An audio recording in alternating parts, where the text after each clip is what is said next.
Good morning, friends. Mark Holmes here. Of course, with my buddy Cowboy Joe Brew, as well as Joe Bear in the house. And as always, I want to thank you all for watching, commenting, subscribing, and being part of the Joe Brew Sports Report. Without you guys, as well as you ladies, you know that this literally does not work. So let's get open for business here and let's wake up the football guys here on this Taco Tuesday. I hope everybody's taco dreams come true. It's going to be a beautiful day. In fact, any day that I can actually get up, get out of the bed is going to be a beautiful day. So we sit here, guys, take a look, and ladies, 58 days, 12 hours, 48 minutes, and 20 seconds away from kickoff of the 2022 season. I'm excited like I always am. I literally just can't wait for football season. And we are about 2 weeks away from training camp starting. Well, 2 weeks away from today for the Dallas Cowboys charter going to Oxnard. We are 16 days away from the first practice. Not a game. We're talking about practice, but finally we'll be able to put away all of the bullshit list and everything else. We can stop holding our breath and hoping that nothing happens with any of our players getting into trouble, with the law and stuff. We can start focusing in on getting through practice. We'll see the hype of who looked good in practice, who looked terrible, and yada, yada, yada.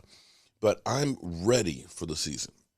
Now, one thing that hasn't happened, and we know that the Joneses, even though they are the most valuable franchise in the world of any sport, they're cheap when it comes to their players. They don't want to pay anybody. So currently, with only until 3 o'clock Friday, no progress has been made on the franchise tag to a legitimate contract with Dalton Schultz. I pointed out last night that technically for the Joneses, they may look at this and say, right now, the franchise tag is pretty cheap. When you look at David Njoku, he ended up getting $14 million a year. Well, right now as we sit, the franchise tag, if they tag him again next year, would only be $13 million. So there's no incentive really for the Cowboys to get a long-term deal done right now. Tight ends are still cheap. It's not like wide receivers or quarterbacks or edge rushers where, you're talking about deep in the 20s. It's only $10.9 million for this year and only $13.5 million for next year. So don't expect them to get a long-term deal done. They've had Dak Prescott go on a franchise tag. They've had DeMarcus Lawrence, in which case they tried to have him on a second year with it, till basically said, kiss my ass, give me my cash. So don't expect anything between now and Friday. And apparently don't expect any name players to be signed now. Now, what I would think, because the Cowboys usually do this, they are going to be the guys that are hanging around after the waiver wire. After teams make their final cuts, that's when the Cowboys, the good ship value, will be looking to sign some more veteran talents. Because for me, I look at this and I have some concerns because we have some great players. Don't get me wrong. We have some great young players, guys last year who stepped up that we didn't really think about. But when you start thinking about the depth that we have, there's not a lot of experience behind our starters. Our starters are great. But when you go from, you got Zeke Elliott, Tony Pollard. After that, you got Rico Dowdle, Jaquan Hardy. Not a lot of experience there. When you go from your starting wide receiver, CD, you got Jalen Tolbert, who I think is going to be really good. Then you got TJ Vasher. And then Ty Froggle. There's no experience there. Michael Gallup, who's not going to be ready to start the season. You got Noah Brown, who's got a little bit of experience. Brandon Smith and DeMontre Drummond. You go with your third wide receiver, you got James Washington, who's got experience, of course, from the Steelers. Then you go to a guy who doesn't, Semi, Dennis Houston, and so on. So depth-wise, experience-wise, we don't have a lot. Even with tight end, you got Dalton Schultz, and looks like Jake Ferguson will be your number 2. Sean McKinnon doesn't have any experience, although Jeremy Sprinkles has some experience. but not a lot. And as we go down through our offensive line, Tyron Smith, who is one of the best tackles in football when he plays, but we always know he missed some. Josh Ball, who was injured last year, his rookie year, is his backup. Are we ready to turn the keys over to the blind side for Dak Prescott with Josh Ball? Tyler Smith, a rookie, looks penciled in to be our left guard starter. His backup is our only backup that really has experience, and that's Connor McGovern. You got Tyler Badish, of course, who's our starter, who sometimes struggles. You got Braylon Jones, Alec Lindstrom, and James Empsey. You see where I'm going here? Our frontline guys are great, but there's not a lot of experience behind them. Zach Martin, you got Matt Fornick.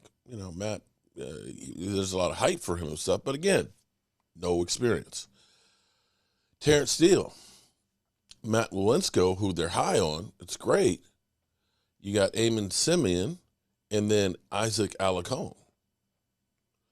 So beyond your starters on the offensive line, the only guy that has some starting experience is Connor McGovern. The Cowboys' health better be something that really goes on. The defensive line, we're good. We've got actually experience there. We've got a lot of guys in rotation. That's actually the place where you look at and you say, we're chock full of nuts. We got plenty. But linebacker, basically your only experienced linebackers are Micah Parsons and Leighton Vander Esch. Luke Gifford is a special team standout, but now he's basically penciled in to be the weak side starter. Safety is a spot that we're also deep in right now, and cornerbacks, believe it or not, we're actually deep in. But the offensive line, the receiving core, and the linebackers, the depth is not there. It really is not. Or you're relying on a bunch of guys that have never played before. One of the things that I will be so glad to be done with is all of the lists and scales and everything else. It's crazy, but let's deal with one more. The backlash on will the Cowboys win the Super Bowl this season? It's time to ramp it up and get going. Sal, I got two questions. You got two? First, okay. Why does every athlete, every offseason, every time, Here we go. they're in the best shape they've ever been in? Why? Oh, I know why. It's an easy reset. Like, what you saw before, that ain't even me. Look at me. I'm not that guy. I lost 10 pounds this offseason. I'm at the lightest, best shape of my life. Dog. Okay, what's your second question? We know why that one. My second question, are you confident Dak Prescott can carry these Cowboys? Yeah, he's in the best shape of his life. Let me stop. Hey, dog, you trying to tell me Dak Prescott, who was 10-2 in the NFC, the conference, best record of all teams in the conference, 6-0 in his division, won those games 40-17 on average. That's not someone I should have confidence in, America? Yes, I have confidence in Dak Prescott. Why? Because I learned a long time ago, and I learned it the hard way, that you bet on talent, but you invest in character. And there's a huge difference, because you can roll the dice when you bet on that talent, because that's going to get you in the door. Big, fast, strong arm, strength, all that. But the ones who make it, the ones who climb the highest, do it the longest, that character. And say what you want about Dak Prescott, the dude has high character. And now you're just going to add more responsibilities to the most responsible Cowboy that there is. Of course, Dak Prescott going to carry this team, man. I understand what's around him. I understand right now we're looking at other teams. Oh, they're improving. And the Cowboys don't look like they're improving. Man, that's dead wood talk. Coach ever call you that? Dead wood Man, talk. I don't want to hear that dead wood talk. That means basically you talking about what's on paper. Dead wood talk. Philadelphia Eagles. Oh, they look amazing. Dead wood talk. That's on paper right now. Have you seen the Philadelphia Eagles look amazing against these Dallas Cowboys? Absolutely not. How many times is the Philadelphia Eagles going to have a super team? Like, y'all had super teams before, and y'all wasn't super, and now all of a sudden, Deadwood talk, oh, look at what we got now. We're going to ball out. Close the gap on 40-17 before you start talking about these Dallas Cowboys. So, yeah, I trust Dak Prescott. Damn. I'm confident in my dog. He can carry him, but the question for Dak, even if you're a Cowboys fan, has to be this. How far can he carry him? Sel is absolutely right. Dak Prescott can carry the Cowboys through the NFC East. Cowboys fans, as a former Eagle, I can admit, though I'm wearing green, Dak Prescott can carry the Cowboys through the NFC East. But unfortunately, that's where it stops. And I say unfortunately because the Cowboys used to cut me checks when I worked on television, and I wanted them to go far. Yeah. You and I talk about it all the time. The further the Cowboys go, the greater for television. Truth be told, whether an analyst loves the Cowboys or publicly hates the Cowboys, everybody wants the Cowboys to win. Yeah. Because it's good for TV. That's the truth. So it is unfortunate that Dak Prescott cannot carry the Cowboys far. Dak is 25-6 versus the NFC East. 25-6. 80% of the time he wins.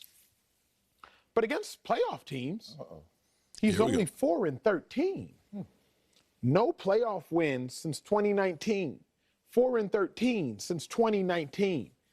This isn't my opinion. This is not some sort of subjective information. Oh, Dak Prescott. No. It's very objective. And objectively speaking, Dak Prescott can carry the Cowboys through the NFC East. Not even a former Eagle will debate that.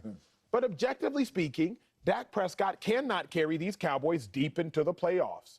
Not even a Cowboys fan should be able to admit that. So as I see it, can carry him through the NFC East. I'll give you that, big dog, but he can't carry him through the playoffs. Man, just one play away from beating the 49ers, those same 49ers that beat the #1 seed in Green Bay.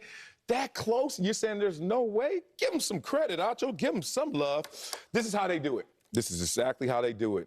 It's kind of that addition by subtraction, but a different version. You know how they say if you lose one of your senses, one of your 5 senses, the other senses are heightened, right?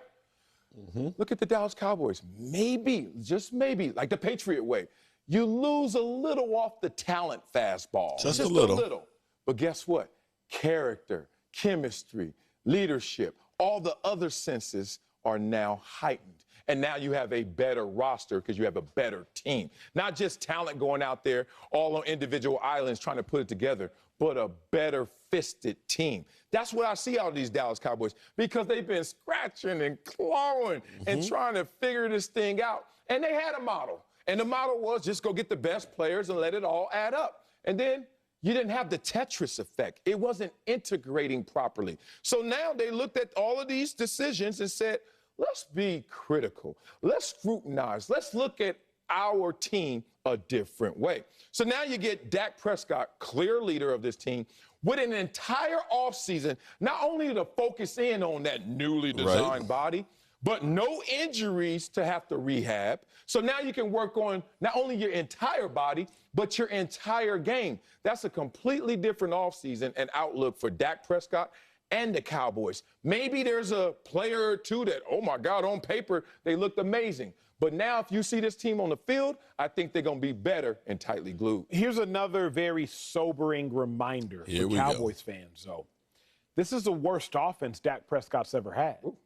Dak Prescott in 2016 as a rookie had 3 Hall of Fame talents on offensive line. Travis Frederick, Zach Martin, Tyron Smith. Beast. He had at wide receiver the greatest touchdown catcher in Cowboys history, Dez Bryant. At tight end, he had a first ballot future Hall of Famer. At the tail end of his career.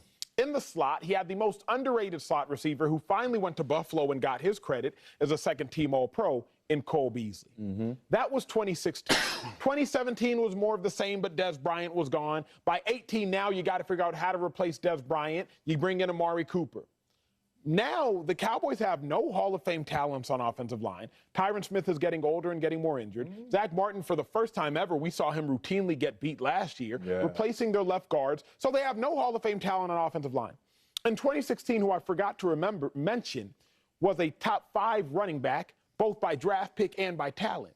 That player, Ezekiel Elliott, is no longer when you talk about the talent level. At wide receiver, all you have now is CeeDee Lamb. So this is the least talent Dak Prescott has ever had on offense, yet we expect the highest result. It's a very sobering reminder that I don't think Dak Prescott can carry the Cowboys very far because now he has to do more carrying than he's ever had to do prior.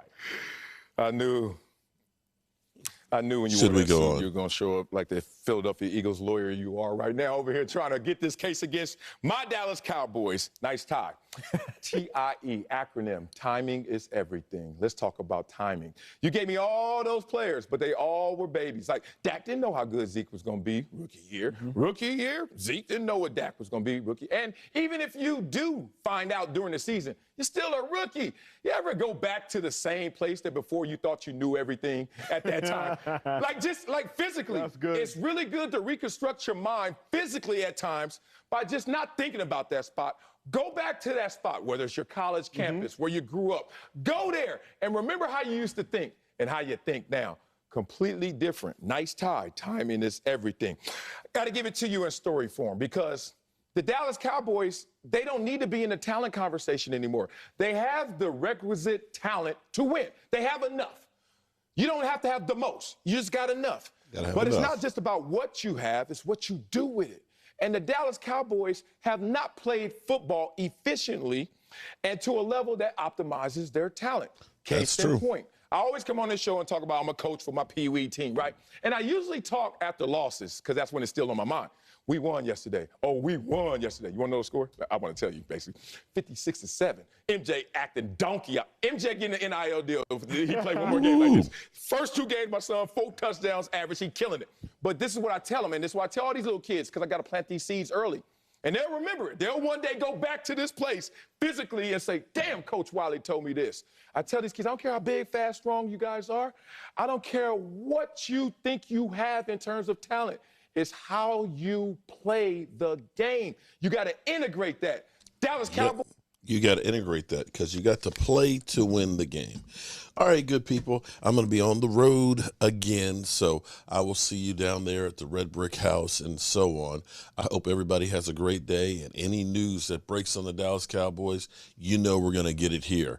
The time is running short. The season is upon us, and it is Taco Tuesday. You know how we roll. Our coach here, and as always, I want to thank you all for watching, commenting,